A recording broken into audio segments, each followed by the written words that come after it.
Hello साथियों, कैसे हो आप सब। स्वागत है आपका अपने चैनल एजुकेट्स मैथमेटिक्स पे। और उसमें हम लोग क्लास 10th एनसीईआरटी मैथ्स का जो अध्याय 3 दो चर वाले रैखिक समीकरण युग्म की जो प्रश्नावली 3.3 है, इसको हम लोग सॉल्व कर रहे हैं। और इस प्रश्नावली के जो पहले दो प्रश्न यानी कि 1 और 2 हम लोग पिछले वीडियोस में सॉल्व कर चुके हैं। उसका लिंक आपको इस वीडियो के डिस्क्रिप्शन में मिल जाएगा, आपको आई बटन पे मिल जाएगा। उसको हम लोगों ने कल सॉल्व किया था। तो आज हम लोग जो तीसरा प्रश्न है उसको सॉल्व करेंगे, उसके सभी भागों को हल करने वाले हैं। अगर आप हमारे चैनल पर पहली बार है, वीडियो अगर आपको हमारा पसंद आए, मेहनत आपको पसंद आए, अभी तक आपने अगर चैनल को सब्सक्राइब नहीं किया है तो भाई चैनल को सब्सक्राइब करना, वीडियो को लाइक करना और जरूरतमंद के साथ शेयर करना मत भूलिएगा। आज के इस वीडियो में जो हमारा तीसरा प्रश्न है उसके सभी भागों को हल करने वाले हैं। चलिए बिना किसी देर के सीधे हम लोग तीसरे प्रश्न पर आते हैं। और देखिए जो हमारा तीसरा प्रश्न है उसमें क्या कह रहा है, निम्न संख्याओं में रैखिक या क्या कह रहा है, निम्न संख्याओं में रैखिक समीकरण युग्म बनाइए और उनके हल प्रतिस्थापन विधि द्वारा ज्ञात कीजिए। हम लोग जो प्रश्नावली 3.3 है उसमें प्रतिस्थापन विधि ही पढ़ रहे हैं। तो देखिए उसमें हमें क्या करना पड़ेगा, अभी तक जो समीकरण बना बनाया दे दिया जाता था, अब हमें क्या है, एक वर्ड प्रॉब्लम दी गई होगी यानी कि भारतीय प्रश्न या शाब्दिक प्रश्न दिया गया होगा। उस शाब्दिक प्रश्न को, उस वर्ड प्रॉब्लम को हमें क्या करना पड़ेगा, ट्रांसलेट करना पड़ेगा। किसमें, दो चर वाले रैखिक समीकरण युग्म में बदलना पड़ेगा। जब हम बदल लेंगे फिर उसको हम हल भी कर लेंगे। तो देखिए सबसे पहले जो फर्स्ट भाग है, पहला भाग है, वो क्या कह रहा है। देखिए पहले भाग में आपसे कह रहा है दो संख्याओं का अंतर 26 है और एक संख्या दूसरी संख्या की 3 गुनी है। बस इन्हीं दो बातों को हमें ध्यान देना है। जो आपका प्रश्न कह रहा है उसको आप ध्यान से पढ़िए, बस वहीं से आपको प्रॉब्लम सॉल्व हो जाएगी। क्या कह रहा है, आपके पास दो संख्याएं हैं, उनका अंतर दिया गया। अंतर का मतलब आप दोनों संख्याओं को घटाएंगे यानी कि बड़ी संख्या से छोटी संख्या को घटाएंगे। अब इसके बाद में क्या कह रहा है, जब एक बड़ी है एक छोटी है, उनका अंतर 26 है। फिर क्या कह रहा है, जो एक संख्या यानी कि पहली संख्या है वो दूसरी संख्या की 3 गुनी है, यानी कि उसका 3 गुना करें किसका, छोटी वाली का, तो वो बड़ी वाली के बराबर हो जाएगा। बस यही बात हमें यहाँ पे लिखना है कि पहली संख्या को हम मानेंगे और दूसरी संख्या को मानेंगे। तो यहाँ पे हम लोगों ने लिख लिया कि माना पहली संख्या बराबर x और दूसरी संख्या बराबर y। अब इसके बाद यहाँ पे पहला जो कंडीशन दिया गया है उस पर ध्यान दीजिए। क्या कह रहा है कि दो संख्याओं का अंतर 26 है, तो हमने जो पहली संख्या x ली है उसको हमने बड़ा मान लिया। यहाँ पे लिख दीजिए कि जो आपका x है ग्रेटर देन y है। x हमारा एक बड़ी संख्या है, तो अब दोनों का अंतर कितना है, x माइनस वाई बराबर 26। और ये हमारा क्या है, पहला समीकरण बन गया है। एक समीकरण हम लोगों ने बना लिया है। अब इसके बाद दूसरी समीकरण पे बनाते हैं, दूसरे कंडीशन पे आते हैं। एक संख्या दूसरी संख्या की 3 गुनी यानी कि बड़ी संख्या छोटी संख्या की 3 गुनी है, ये बात आपसे कह रहा है। तो चलिए अब उसको भी यहाँ पर लिख दिया जाए भाई। तो क्या कह रहा है, जो बड़ी संख्या है, बड़ी संख्या आपकी x है, वो क्या है, छोटी संख्या के 3 गुने के बराबर है, यानी x बराबर 3y। और इसको हम लोग दूसरा समीकरण दे दें। अब हमें क्या करना है, जो पहला और दूसरा दो समीकरण हमें प्राप्त हो गए, इन दोनों समीकरणों को प्रतिस्थापन विधि यानी किसी एक चर का मान हमें दूसरे चर के पदों में व्यक्त करके और समीकरण में प्रतिस्थापित करना पड़ेगा, तभी तो इसका नाम प्रतिस्थापन विधि बना। तो यहाँ पे देखिए जो हमारा जो दूसरा समीकरण है उसमें यक्ष का मान y के पदों में ऑलरेडी आ गया। तो यहाँ पे लिख देंगे यक्ष बराबर 3y। समीकरण एक में रखने पर, समीकरण एक में रखने पर भाई, तो रख दीजिए भाई। जब आप पहले समीकरण में रखेंगे तो क्या बनेगा, पहला समीकरण नोट कर लो, x माइनस वाई बराबर 26 है और x की जगह पे आपको 3y लिखना है। तो यहाँ पे लिख दीजिए 3y और माइनस वाई बराबर 26। और ये हमारा एक चर वाला रैखिक समीकरण बन गया है और इसे हमें क्या करना है, हल कर देना है। तो यहाँ पे देखिए 3y से y घटाएंगे, कितना बचेगा, 2y और बराबर आपका 26। यहाँ से y आपका आ जाएगा 26/2 यानी कि y बराबर 13। एक संख्या आ गई। अब यहाँ पे y का मान हम लोग क्या करेंगे, जो ये आपका समीकरण 2 है उसमें रख देंगे। y बराबर क्या है, 13, वो हम इस दूसरे समीकरण में रखते हैं। y बराबर जो 13 हम लोगों ने ज्ञात किया था वो समीकरण 2 में हम लोग रख रहे हैं और यहाँ पे समीकरण 2 भी हम लोगों ने लिख लिया है।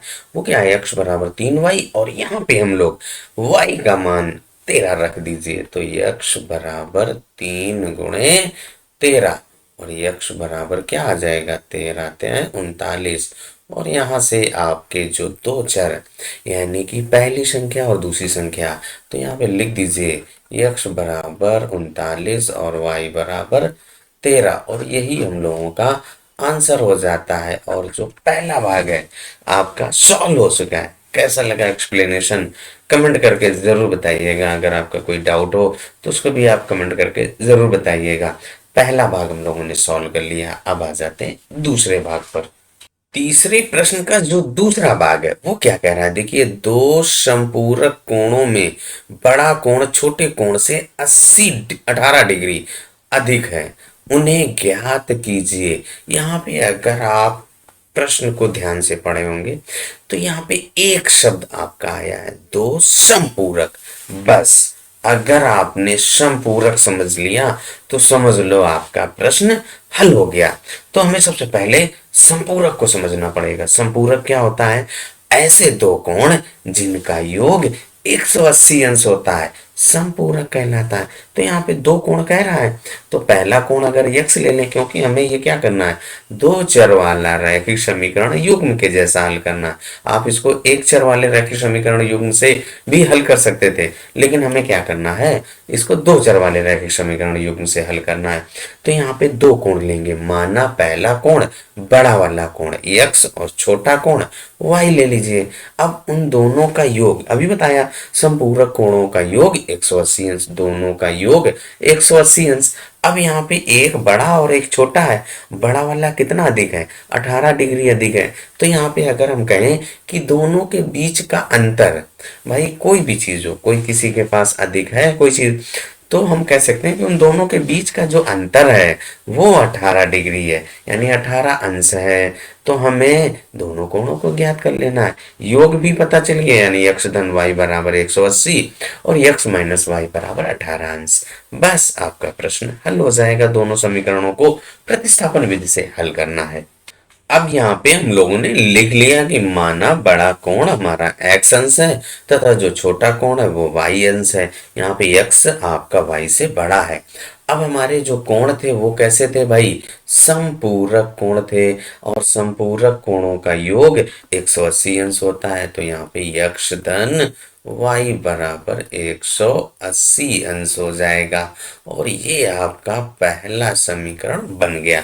दो चर वाला आपका एक समीकरण बन गया। अब जो दूसरी कंडीशन क्या कह रहा था कि जो आपका बड़ा कोण छोटे कोण से 18 डिग्री अधिक है, यानी कि इन दोनों का अंतर है 18 डिग्री। तो x माइनस वाई बराबर 18 अंश और इसको हम लोग समीकरण 2 दे देंगे।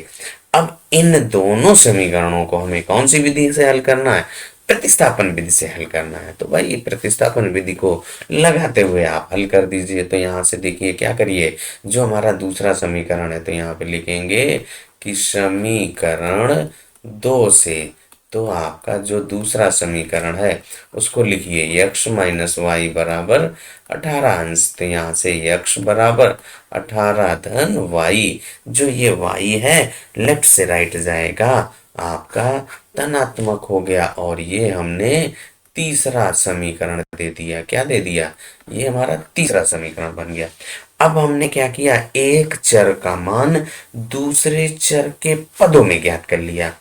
अब क्या करिए, जो ये मान आपने ज्ञात किया है ये आप दिए गए जो समीकरण उनमें से अगले वाले, यानी जिस समीकरण से आप ज्ञात करते हो उसमें कभी नहीं रखेंगे, जो बचा हुआ समीकरण होगा उसमें रखेंगे। तो यहाँ पे यक्ष का मान समीकरण एक में रखने पर सेम चीज हम लोगों ने लिख लिया कि जो यक्ष का मान है समीकरण एक में रखने पर समीकरण एक हम लोगों ने लिख लिया। और जो समीकरण एक आपका क्या था, यक्ष धन वाई बराबर 180 अंश यक्ष का मान 18 धन वाई यहाँ पे रख दीजिए। तो क्या हो जाएगा भाई, 18 धन वाई और ये आपका वाई पहले से था बराबर 180 अंश है। अब यहाँ से आप क्या करिए, इस समीकरण को, इस एक चर वाले रैखिक समीकरण को हल कर दीजिए। तो यहाँ से आपका 2y बराबर 180 माइनस 18, ये 18 जो धन का था लेफ्ट से राइट आया माइनस हो गया। तो यहाँ से 2y बराबर, यहाँ से घटा दीजिए भैया, तो 10 से 8 गया 2 और यहाँ पे क्या बचा 7, 7 से 1 गया 6 और 1 आपका। अब इसके बाद हमें क्या करना है, इसको भाग कर देना है। तो यहाँ पे क्या हो जाएगा, y बराबर 162 बटे 2, भाग करिए, y बराबर 2/16, 2 एकम 2, यानी कि y का मान 81 अंश आ गया है। जो आपका जो छोटा वाला है वो कोण आपका 81 अंश है। इस y बराबर 81 अंश को समीकरण 1, 2, 3, जो आपने 3 समीकरण ज्ञात किए थे उनमें जिसमें चाहें आप उसमें रख सकते हैं। तो जो y का मान है हम लोग समीकरण 3 में रख रहे हैं, किसमें रख रहे हैं, y बराबर 81 अंश समीकरण 3 में रख दीजिए। और तीसरा समीकरण आपने बनाया था वो क्या था, x बराबर 18 धन y यहाँ पे रख दे रहे हैं। तो x बराबर 18 धन y, धन हम लोगों ने लिख लिया। तो यहाँ पे x बराबर 18 और धन 81, y का मान 81 है।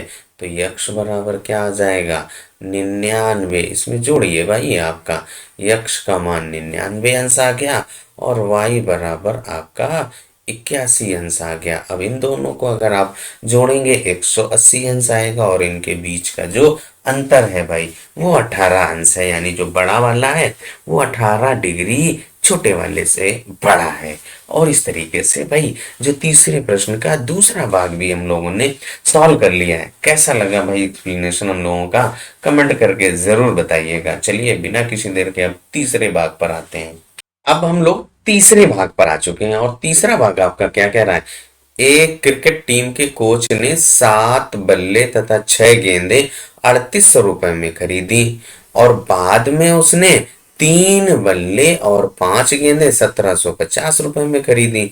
यानी कि एक कोच है, उन्होंने बॉल और बैट बॉल दोनों चीजें खरीदे, यानी कि कोच ने बल्ले और गेंदें खरीदी हैं। जब वो 7 बल्ले और 6 गेंदें खरीदते हैं तो उन्हें 3800 रुपये देना पड़ता है, तथा जब 3 बल्ले और 5 गेंदें खरीदते हैं तो उन्हें 1750 रुपये देने पड़ते हैं। अब प्रत्येक बल्ले और प्रत्येक गेंद का मूल्य ज्ञात कीजिए। तो सिंपल सा तरीका है, हम लोग क्या करेंगे, एक बल्ले का मूल्य या प्रत्येक बल्ले का मूल्य और प्रत्येक गेंद का मूल्य, मान लेते हैं कि प्रत्येक बल्ले का मूल्य आपका x रुपया है, एक बल्ले का मूल्य हम लोग x रुपए ले लें। और इसके बाद आपके पास कितने बल्ले हैं भाई, 7 बल्ले हैं। तो यहाँ पे 7 बल्लों का मूल्य कितना हो जाएगा, 7 x हो जाएगा। और इसके बाद 6 गेंदें, तो यहाँ पे एक गेंद का मूल्य अगर y ले लीजिए तो 6y, और ये किसके बराबर हो जाएगा, 3800 के। और इसके बाद आपका जो दूसरा कंडीशन है, 3 बल्ले, तो एक बल्ले का यक्स है 3 का 3x और धन 5 गेंदें 5y, और ये बराबर आपका 1750। ये आपके दो समीकरण बन जाएंगे और इन दोनों समीकरणों को आपको हल कर देना भाई। एक गेंद का मूल्य हमें पता है, एक बल्ले का मूल्य पता है, आपसे 5 पूछे तो 5 का गुणा करेंगे, 6 से पूछे तो 6 का गुणा करेंगे। बस यही नियम अपनाते हुए हमें सॉल्व करना है। तो सबसे पहले हम लोग क्या करते हैं, लिख देते हैं कि माना प्रत्येक बल्ले का मूल्य बराबर x रुपए तथा प्रत्येक गेंद का मूल्य बराबर y रुपए। अब आपसे पहले कितने, 7 बल्ले और इसके बाद 6 गेंदें 3800 रुपए देते हैं। तो 7x धन 6y बराबर आपका 3800 हो जाएगा। तो ये आपका पहला समीकरण हो जाएगा, 7x धन 6y बराबर 3800। अब ये हमारा पहला समीकरण हो गया। दोबारा जब वो फिर से जाते हैं तो फिर उन्होंने 3 बल्ले और 5 गेंदें खरीदी हैं, तो 1750 रुपए देना पड़ा। तो क्या हो जाएगा, एक बल्ले का मूल्य x रुपए, 3 बल्लों का मूल्य 3x, और इसके बाद एक गेंद का मूल्य y रुपया है, तो 5 गेंदें हैं तो 5y, और बराबर जोड़ दिया भाई, दोनों को मिला करके दोगे ना रुपया, तो ये आपका 1750 देना पड़ रहा है। यही आपका प्रश्न में बिल्कुल क्लियर लिखा है कि आपको 3 बल्ले और इसके बाद 5 गेंदों को 1750 रुपए में देना पड़ता है। तो अब ये आपके दो समीकरण बन गए हैं, जैसा आपने पहला और दूसरा प्रश्न प्रतिस्थापन विधि से हल किया था, वही नियम अपनाते हुए हमें हल करना है। तो चाहे आप समीकरण 1 लीजिए, चाहे समीकरण 2 लीजिए, जिसको चाहे आप उसको ले सकते हैं। तो हम लोग समीकरण 2 ले रहा हूं, तो समीकरण 2 से दूसरे समीकरण में आप x का मान y के पदों में ज्ञात कीजिए, या फिर y का मान x के पदों में, जिसका चाहे आप स्वतंत्र हैं। तो सबसे पहले 3x धन 5y और बराबर आपका 1750 है। अब इस 5y को हम लोग इधर ले जा रहे हैं, यानी लेफ्ट से राइट। तो यहाँ से 3x बराबर 1750 और माइनस 5y, हमें x का मान ज्ञात करना है ना, तो यहाँ से x का मान आ जाएगा भाई।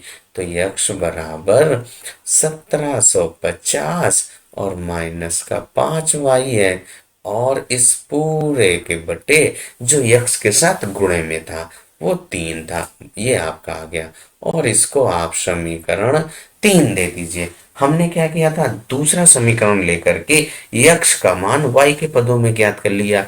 अब इस x का मान समीकरण 1 में रखेंगे।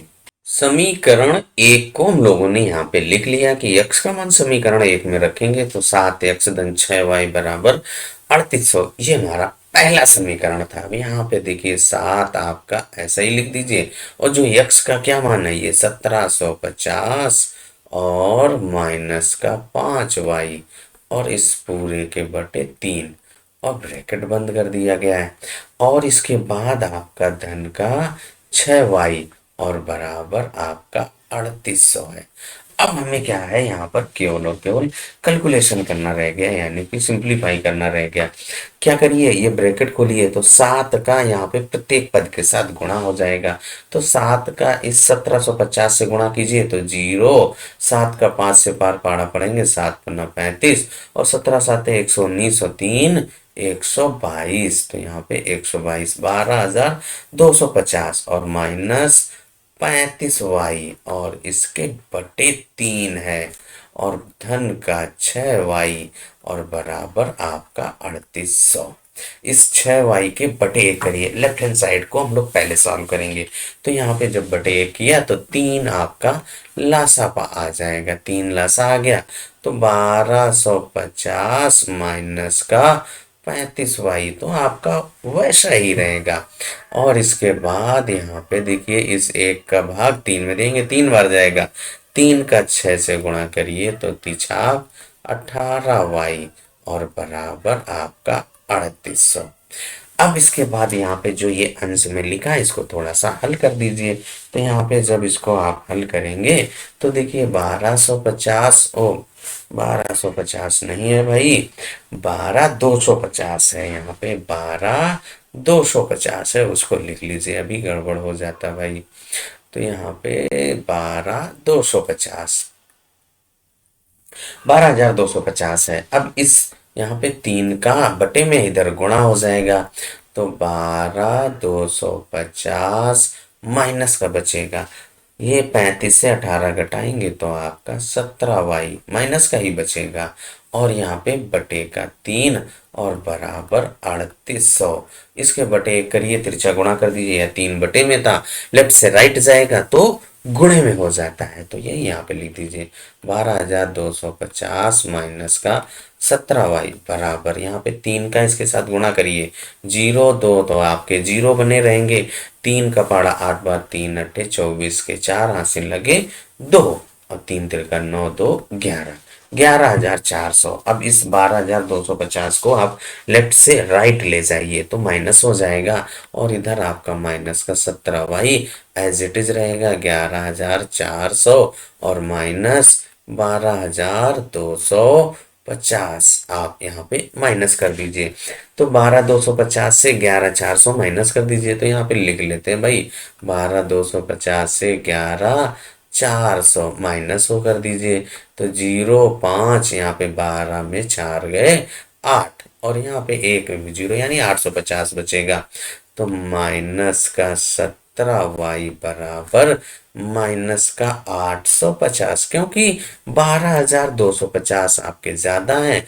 अब इसके बाद यहाँ पे देखेंगे तो जो ये माइनस है माइनस प्लस हो गया, तो y का मान क्या आ जाएगा, y बराबर 850 बटे 17। 17 का भाग दीजिए तो 17×85 यानी कि 5 और फिर 0, तो y का मान भैया कितना आ गया, 50 आ गया है।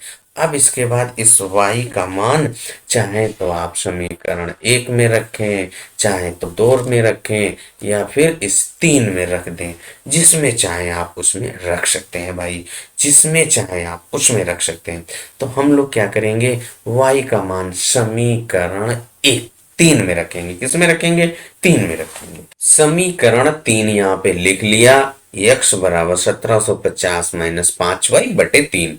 यहाँ पे जहां y है वहां पे 50 रखना है, तो देखिए आपका 1750 माइनस 5 और गुणे 50 और बटे आपका 3, इसको हल कर दीजिए। 1750 और माइनस 55 250 और बटे 3।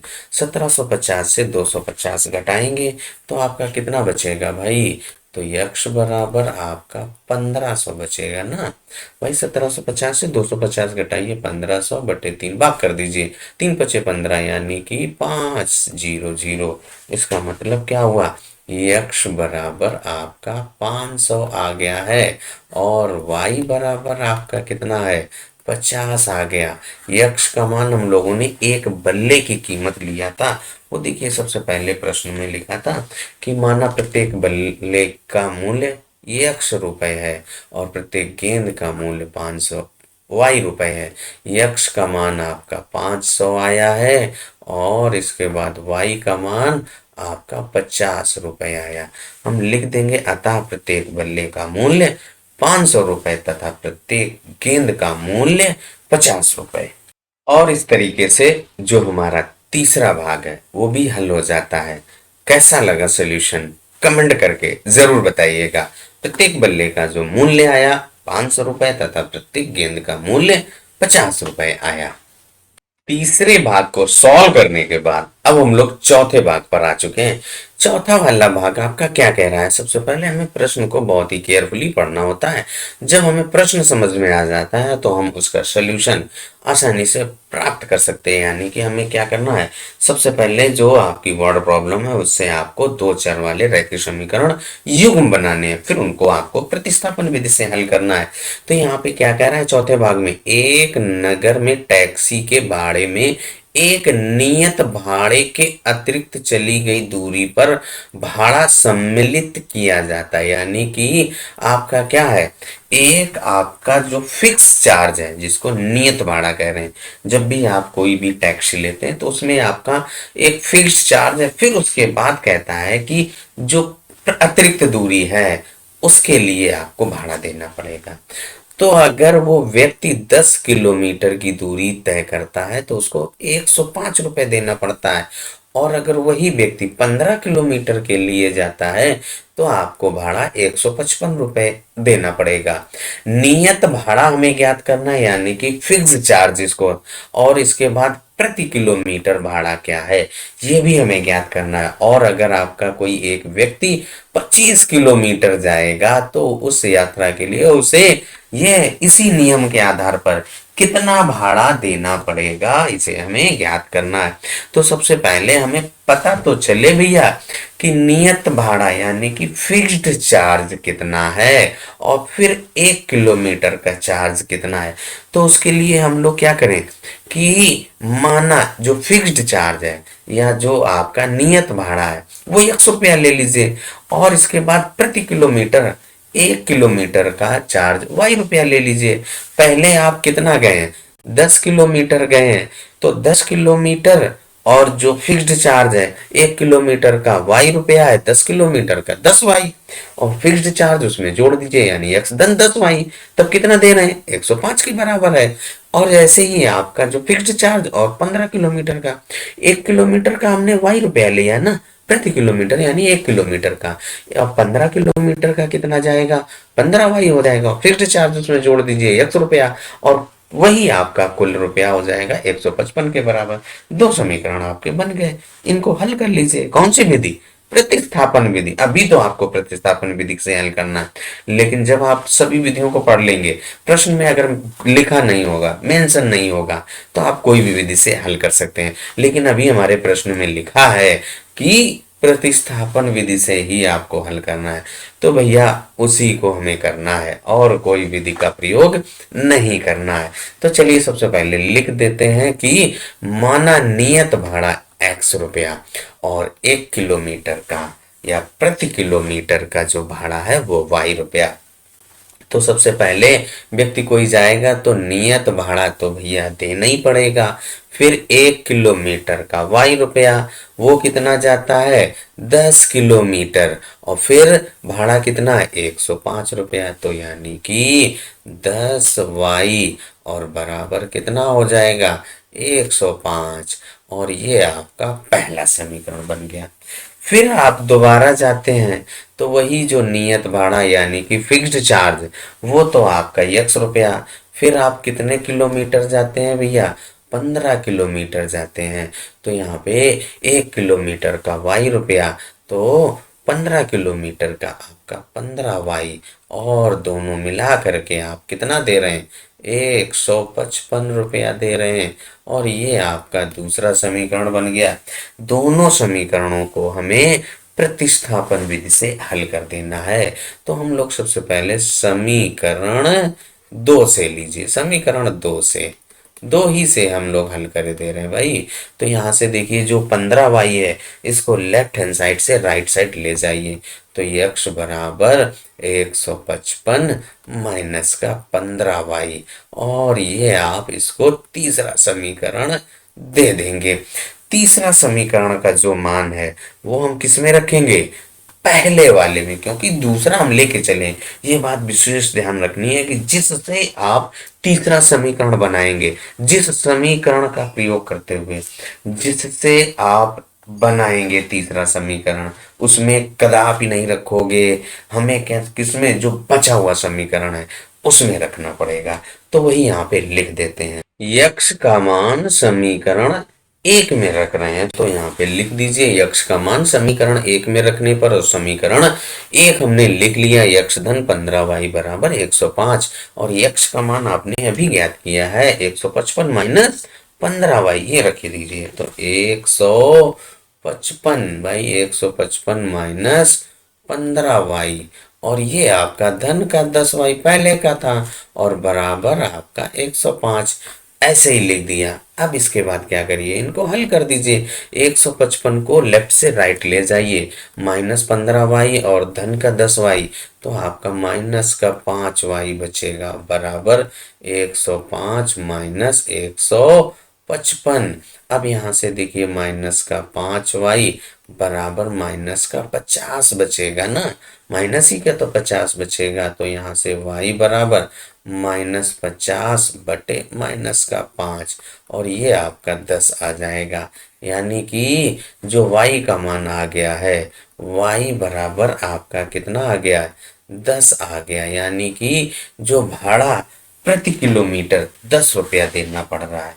अब इसके बाद नियत भाड़ा हमें ज्ञात करना है, तो यहाँ पे लिख दीजिए y का बराबर, जो y बराबर 10 हमने ज्ञात किया है, इसको समीकरण 1 2 3 जो आपने ज्ञात किए, जिसमें चाहे आप उसमें रख सकते हैं। y बराबर 10 समीकरण 3 में हम लोग रख रहे हैं, तो यहाँ पे x बराबर 155 माइनस 15y हमारा तीसरा समीकरण था, तो x बराबर 155 माइनस 15 और y का मान आपने 10 ज्ञात किया है।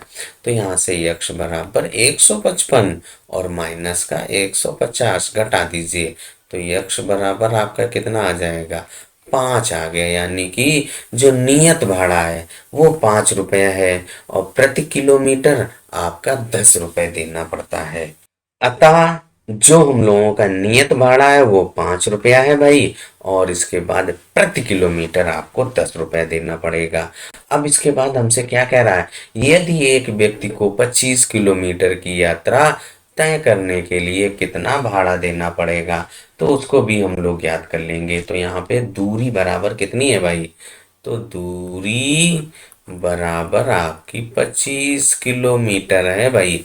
अब 1 किलोमीटर के लिए आपको 10 रुपये देना पड़ता है, तो आपका 25 किलोमीटर का भाड़ा बराबर कितना हो जाएगा भाई, भाड़ा कितना देना पड़ेगा भाई, जो आपका नियत चार्ज फिक्स चार्ज 5 रुपया देना ही पड़ेगा, और 25 किलोमीटर के हिसाब से आपको 10 रुपये, 25 किलोमीटर का 10 रुपये के हिसाब से 25 गुणे 10 कर देंगे, तो यहाँ पे 5 धन 250 और बराबर 255 रुपया, यानी कि रुपया 255 उस व्यक्ति को भाड़े के रूप में देना पड़ेगा। चौथा भाग है वो भी सॉल्व हो गया। कैसा लगा एक्सप्लेनेशन, कमेंट करके जरूर बताइएगा। अगर आपका कोई डाउट हो, अभी तक नहीं सॉल्व हुआ हो, तो उसको भी आप कमेंट करके बता सकते हैं, नेक्स्ट वीडियो में सॉल्व कर दिया जाएगा। अब हम लोग 5वें भाग पर पहुंच चुके हैं। 5वां भाग आपका क्या कह रहा है, यदि किसी भिन्न के अंश और हर दोनों में 2 जोड़ दिया जाए तो आपकी जो भिन्न है वो 9/11 हो जाती है, और यदि इसी भिन्न के अंश और हर दोनों में 3 जोड़ दें तो आपकी जो भिन्न है भाई वो आपकी 5/6 हो जाती है। तो आपको भिन्न ज्ञात कर लीजिए। तो भिन्न क्या होती है, तो सबसे पहले इस भिन्न को हम लोग यहाँ पर समझ लेते हैं। भिन्न आपका, जैसे मान लो कोई भी आपसे कहूँ, मान लो आप 2/3 कहें, 2/3, तो ये जो ऊपर है इसको आप क्या कहेंगे, अंश कहेंगे, और जो नीचे होता है उसको हर कहेंगे। तो भिन्न के अंश और हर को पता हो जाए, अंश और हर आपको पता हो तो आप भिन्न आसानी से ज्ञात कर सकते हैं। तो यहाँ पे क्या करेंगे कि माना भिन्न का अंश और यक्स एक एक ले लेते हैं, भिन्न का अंश यक्स ले लेते हैं और हर वाई ले लेते हैं। तो वही यहाँ पे हमने लिख लिया कि माना भिन्न का अंश बराबर यक्स और जो हर बराबर वाई, तो आपकी जो भिन्न होगी वो कितनी हो जाएगी, x/y। अब यहाँ पे क्या कह रहा है, पहली कंडीशन में जो आपकी भिन्न है उसके अंश और हर दोनों में 2 जोड़ दिया जाए तो वो 9/11 के बराबर हो जाती है। तो हमारे पास भिन्न ये है x/y, इसमें हम लोग अंश में भी 2 जोड़ दीजिए, हर में भी 2 जोड़ दीजिए, और वो किसके बराबर हो गई, 9/11 के। यही आपका लिखा है कि वो आपकी 9/11 के बराबर हो जाती है यदि आप 2 जोड़ दें अंश और हर दोनों में। तो हम लोगों ने भी जोड़ दिया। अब यहाँ पे आप इनका तिरछा गुणा कर लीजिए, समीकरण बना लीजिए भाई। तो देखिए आपका ये 11x है ना, इस 11 का x/2 से गुणा होगा, 11x/22 बराबर 9y, यही तो होगा, 9y/9×2=18। तो यहाँ पे 18। अब इसके बाद y को हम लोग एक तरफ रखेंगे और संख्याओं को एक तरफ रखेंगे। तो यहाँ पे देखिए 11x और माइनस का 9y हो जाएगा बराबर 18 माइनस का 22, 18 और ये 22 इधर आएगा, ऋणात्मक हो जाएगा। अब इसके बाद यहाँ से देखिए आपका क्या बचेगा, 11x और माइनस का 9y बराबर 18 से 22 घटाइए चिन्ह के साथ, माइनस का 4 बचेगा। और यही हमारा पहला समीकरण बन गया। यानी कि हमें एक रैखिक समीकरण प्राप्त हो गया है दो चर वाला। अब दूसरा समीकरण ज्ञात करना है। दूसरे समीकरण को ज्ञात करने के लिए जो दूसरा नियम कह रहा है, दूसरी जो कंडीशन दी गई, यदि आप अंश और हर दोनों में 3 जोड़ दें तो आपको जो भिन्न मिलेगी वो 5/6 होगी। तो अब हम यहाँ पे क्या करें, भिन्न लिखते हैं। भिन्न हमारी क्या है, x/y। अब अंश और हर दोनों में 3 जोड़ने के लिए कहता है, तो आपकी जो भिन्न है वो 5/6 के बराबर हो जाती है। अंश और हर दोनों में 3 जोड़ दिया जाए तो भिन्न आपकी 5/6 हो जाती है। तो वही यहाँ पे हम लोगों ने भी कर लिया। तिरछा गुणा कर दीजिए तो आपका क्या हो जाएगा, 6x और धन 6×3=18 बराबर 5y और धन 15। 5y और 5×3=15। अब यहाँ पे 6x और माइनस का 5y, y को लेफ्ट हैंड साइड लाएंगे बराबर 15 - 18। तो यहाँ से देखिए आपका 6x माइनस का 5y बराबर ये माइनस का 3 बचेगा। 3 बचेगा ना, 18 से 15 घटाएंगे 3, चिन्ह आपका ऋणात्मक। और ये आपका दूसरा समीकरण बन गया। पहले और दूसरे समीकरण को हमें हल करना है, वो भी प्रतिस्थापन विधि से। प्रतिस्थापन विधि का प्रयोग करते हुए हम लोग हल करेंगे। तो चलिए समीकरण 2 को ही हम लोग हल करना चालू करते हैं। यहाँ पे क्या करिए, x का मान y के पदों में निकालिए। तो यहाँ पे देखिए 6x बराबर ये माइनस का 5y लेफ्ट में ऋणात्मक राइट में जाएगा तो धनात्मक हो जाएगा। तो 5y माइनस का 3। तो यहाँ से आपका जो x का मान आएगा 5y माइनस का 3 और बटे 6। और इसको हम लोग तीसरा समीकरण दे दें तो x का जो मान है, समीकरण अब 2 में नहीं रखेंगे, 1 में रखेंगे। तो लिखेंगे x का मान समीकरण 1 में रखने पर। वही चीज हम लोगों ने लिख लिया कि जो x का मान है वो समीकरण 1 में रख रहे हैं हम लोग। x का मान जो 5y माइनस 3/6 आया है उसी में रख रहा हूं। तो देखिए जो आपका 11 है उसको आप ऐसे ही रखिए, x की जगह पे आप 5y और माइनस का 3 और इसके बटे 6 है, और इसके बाद आपका माइनस का 9y और बराबर आपका माइनस का 4 है। अब यहाँ पे इसको हमें हल करना है। ब्रैकेट खोलिए तो इस 11 का जो अंश के साथ है, जो ब्रैकेट के अंदर है, सभी के साथ गुणा हो जाएगा। 11×5 = 55 और y माइनस का 33, ये तो होगा 11×5 = 55 माइनस का 33, 11×33 होता है, और इस पूरे के बटे 6 और माइनस का 9y और माइनस का 9y बराबर माइनस का 4 और माइनस के 9y के बटे 1 हम लोग कर ले भाई। तो इसके बटे 1 कर लीजिए और यहाँ से आपका जो लासा 6 आएगा वो ले लीजिए भाई। तो 6 लासा ले लिया तो ये आपका 55y और माइनस का 33 तो ऐसे ही रहा। और ये यहाँ पे 1 का भाग देंगे भाई 6 में तो 6 भर जाएगा। इस 9y के साथ गुणा करिए, माइनस का 9×54y होता है और बराबर माइनस का 4। यहाँ तक आपको अगर कोई भी डाउट हो तो आप जरूर बताइएगा, क्योंकि हम लोग यहाँ पे केवल और केवल कैलकुलेशन कर रहे हैं। 54y से 55y से 54y घट जाएगा, केवल y बचेगा और माइनस का 33 और बराबर माइनस का 4 और गुणे 6। ये बटे में था, इधर आएगा 6 हो जाएगा, या बटे 1 करके तिरछा गुणा कर लीजिए, जैसे चाहें आप वैसे कर सकते हैं। तो y माइनस का 33 बराबर माइनस का 24। अब इस 33 को लेफ्ट से राइट लाइए, धनात्मक हो जाएगा भाई। तो यहाँ पे ये धनात्मक लिख दीजिए भाई। तो क्या हो जाएगा, y बराबर माइनस का 24 और धन का 33। तो यहाँ से घटा दीजिए, 13 से 4 गए 9। तो यहाँ से आपका y बराबर 9 आ गया। y का मान हम लोगों ने ज्ञात कर लिया है। अब इस y का मान आप चाहे समीकरण 1 में रखें, 2 में रखें, 3 में रखें, जिसमें चाहे आप उसमें रख के सॉल्व कर दीजिए, x का मान आ जाएगा। उसके लिए आप स्वतंत्र हैं। y का जो मान है हम लोग समीकरण 3 में रख रहे हैं भाई, और समीकरण 3 भी हमने लिख लिया। x बराबर 5y माइनस का 3/6, तो यहाँ पे रख दीजिए भाई। तो x बराबर 5 और y का मान आपने 9 ज्ञात किया और माइनस का 3 और इस बटे 6, तो यहाँ से x बराबर 5×9 या 45 होता है, और उसके -3/6, तो यक्ष बराबर क्या आ जाएगा, 42 आएगा, और बटे 6, 6×7=42, यक्ष बराबर आपका 7 आ गया। यक्ष का मान आ गया 7 और वाई का मान आपका 6 आ गया।